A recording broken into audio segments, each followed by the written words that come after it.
Hey Sharon, why do I need a home inspection? There's three main reasons that I believe buyers need home inspections. One is to find deal breaker items. So something that the seller didn't know about, there's absolutely no way that we could have known about it when we walked through the house, but it's just a fast, hard deal breaker for the buyer.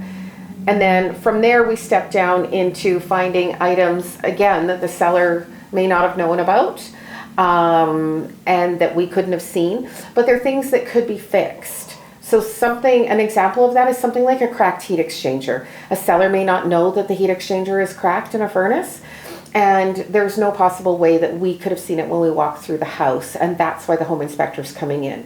In those situations, you can probably go back to the seller if this is your dream home, you want to buy the dream home, and you may be able to renegotiate the cost of a furnace or half the cost of a furnace, that type of thing, to get things done as far as the deal goes.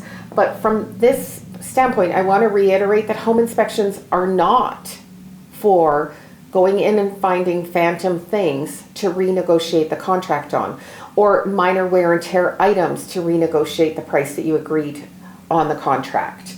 And number three, to me, is really important, and it's overlooked by a lot of people. Number three is that it becomes a maintenance guide for your home.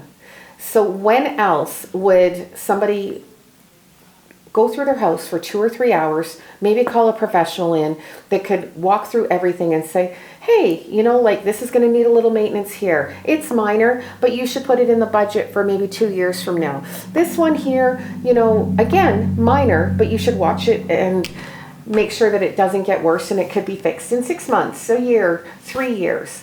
So that maintenance guide, I think, is crucial for everyone. And that's why I believe you need a home inspection. Oh, new builds. Well, you always need a home inspection on new builds, in my opinion. It doesn't matter, and I don't mean specifically new builds. It doesn't matter what type of property you purchase, you should always have the home inspection.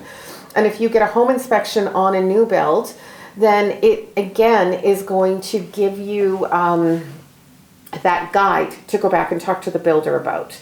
So should you decide you don't want the home inspection right when you're writing the offer, I recommend to people to get the home inspection at the 10.5 or 11 month mark, so that you've got a list of items to talk to your builder about at your 1 year walkthrough.